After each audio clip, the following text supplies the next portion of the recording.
Hola a todos. Este es un video institucional para la unidad de psicometría del programa de psicología de la Universidad EAN. El día de hoy queremos abordar la identificación de los elementos esenciales que encontramos en las diferentes etapas de construcción de una prueba psicométrica y lo vamos a hacer a través del siguiente esquema. Así es, como lo explica Muñiz, la medición en psicología implica un proceso riguroso a nivel conceptual y metodológico.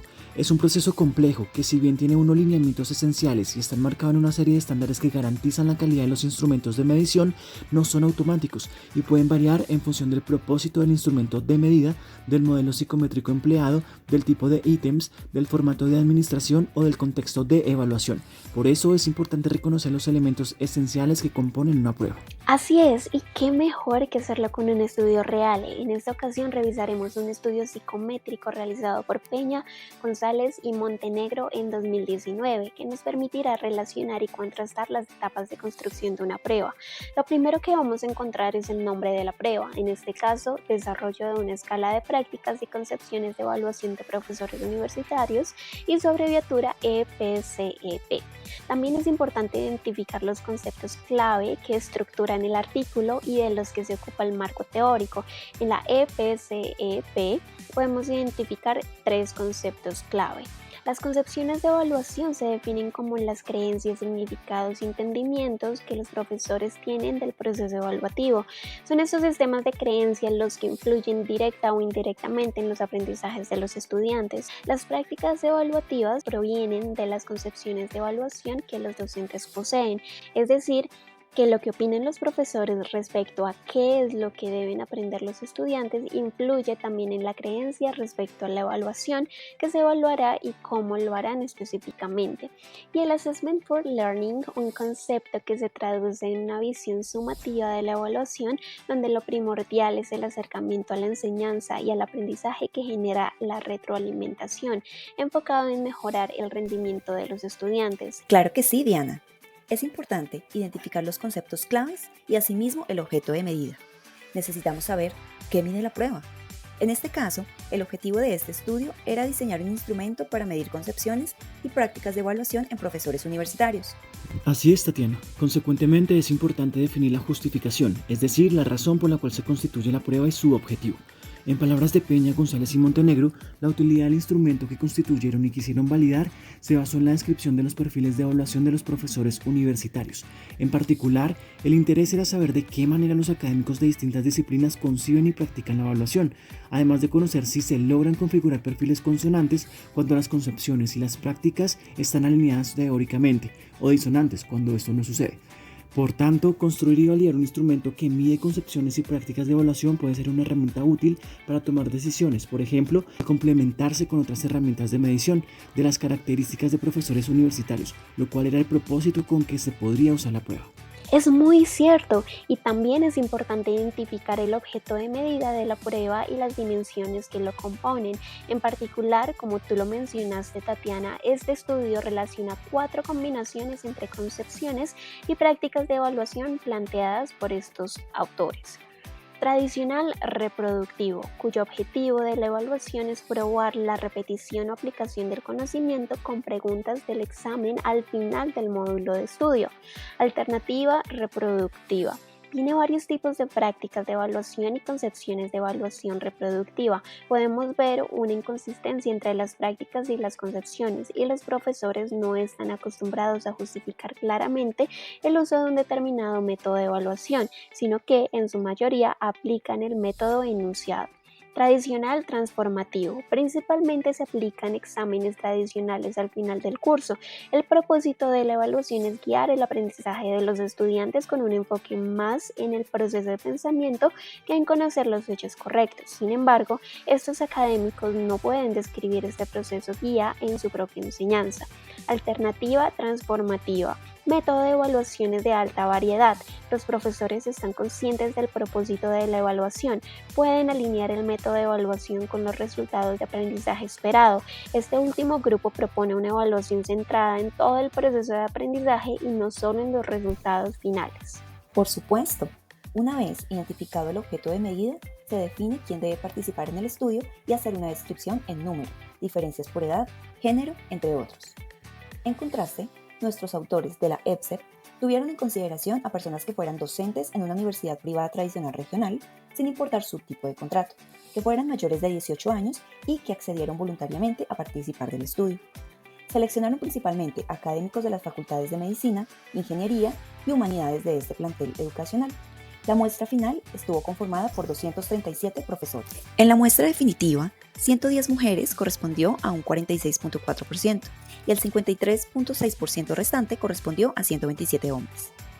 Los participantes tenían una edad promedio de 43.1 años de edad, donde la mayoría de los participantes reportó tener entre 0 y 15 años de experiencia como docentes, esto equivalente a un 73%, siendo menor el porcentaje de quienes reportaron tener entre 16 años de experiencia, equivalente a un 21.9%, y en un 5.1% aún menor los que se encontraban en el rango de los 30 años o más de experiencia. Por su parte, considerando los años de experiencia profesional en total, un 56.1% de los participantes reportó tener entre 0 y 15 años, el 31.6% entre 16 y 30 años y finalmente el 12.2% más de 30 años de experiencia.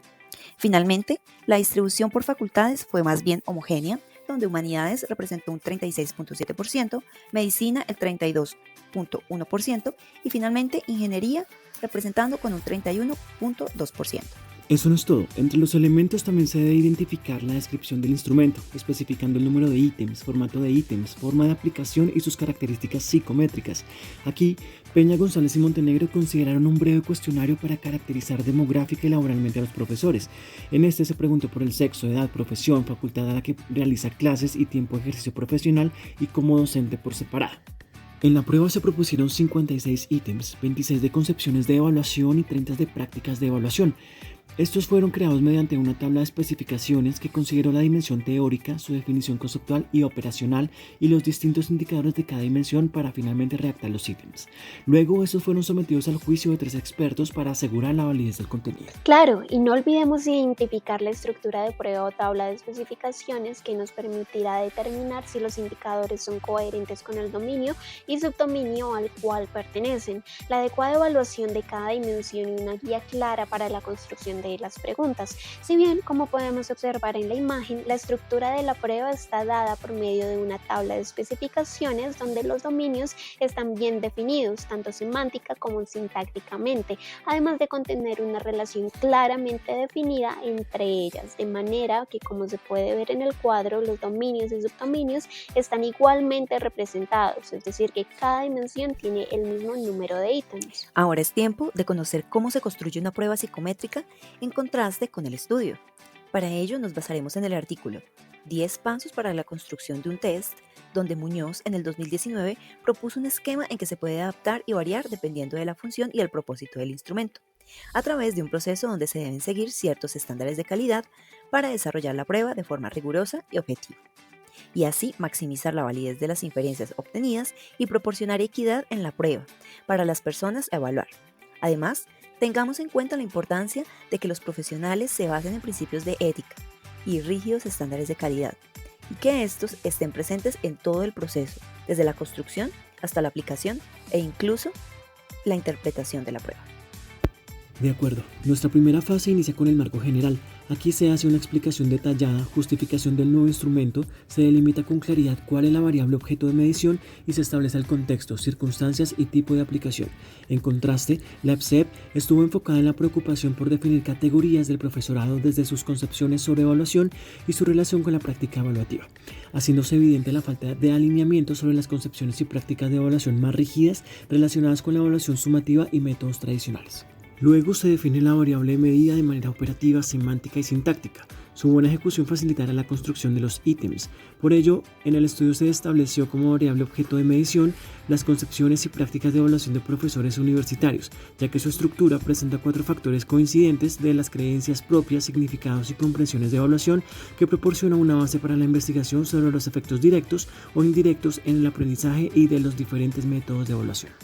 En tercer lugar, tenemos las especificaciones que explican cómo todos aquellos requerimientos para la administración de la prueba se definen en los ítems. Se especifica el tipo, el número, la longitud, el contenido y el orden de los mismos, así como el formato de respuesta o el tipo de alternativas que se van a utilizar y se presentan en la tabla de especificaciones anteriormente vista. Luego pasamos a la construcción de los ítems que deben ser regidos por los principios de representatividad, relevancia, diversidad, claridad, sencillez y comprensibilidad. En comparación con el estudio de Peña, González y Montenegro, se puede identificar cómo los 56 ítems fueron sometidos a juicio de 3 expertos para asegurar la validez del contenido. Luego de esto, se podrá pasar a la fase de edición, donde se compone y se imprime la primera versión del test. Posteriormente, en la fase 6, se realizan los estudios pilotos, donde se seleccionan instrumentos de medida de una muestra semejante con el fin de establecer relaciones similares con un criterio externo, detectar, evitar y corregir posibles errores y llevar a cabo una primera comprobación de la prueba. En la fase 7, se realiza la selección de otros instrumentos de medida, que permite aglutinar diferentes tipos de evidencias que conduzcan a una mejor interpretación de las puntuaciones en el instrumento de medida. Teniendo en cuenta lo anterior, pasamos a la fase de aplicación de test, a una muestra de interés que dará el acceso al estudio de las propiedades psicométricas como el análisis de ítems, la estimación de la fiabilidad de las puntuaciones y la obtención de evidencias de validez que facultará la obtención de la versión final del test. Después, en la fase 9 se examinan las propiedades psicométricas y la precisión de las puntuaciones, primando por encima de todo el rigor metodológico. Se analizan ítems, estimación de la fiabilidad de las puntuaciones, obtención de evidencias de validez y construcción de baremos. Consecuentemente con el estudio, inicialmente se realiza un análisis factorial exploratorio para evaluar la normalidad de los factores teóricos. Luego se procede a realizar el análisis factorial confirmatorio, evaluado a partir de los índices de bondad de ajuste X a la 2, CFI, DLI, IFI, AICC y RMSEA, según sugiere la literatura. En total se realizan 3 ajustes hasta llegar al modelo final EPSEP. Y en la última fase tenemos la versión final del test, donde se realizará el manual que permitirá su utilización futura en otras personas e incluso instituciones, de manera que desde allí se seguirá recogiendo información de validez a partir de las puntuaciones obtenidas. ¡Wow! De todo lo aprendido, finalmente podemos concluir que tras el rigor en la elaboración de la prueba, los resultados obtenidos permiten establecer que el objetivo del estudio se cumple por cuanto el EP-CEP posee propiedades psicométricas adecuadas para medir concepciones y prácticas de evaluación en profesores universitarios, ya que las escalas que lo componen poseen validez interna suficiente y la estructura factorial presenta 4 factores coincidentes con lo hipotetizado en la literatura, lo que podría contribuir en el mejor entendimiento de los perfiles de evaluación de los docentes que se construyen con base en la combinación de concepciones y prácticas evaluativas, con un inventario de fácil aplicación, ayudando a comprender su influencia en el proceso de enseñanza-aprendizaje, sirviendo a futuro como base diagnóstica en el diseño y planeación de programas de formación en docencia para potenciar el desarrollo profesional de los académicos y para el ejercicio de la psicología.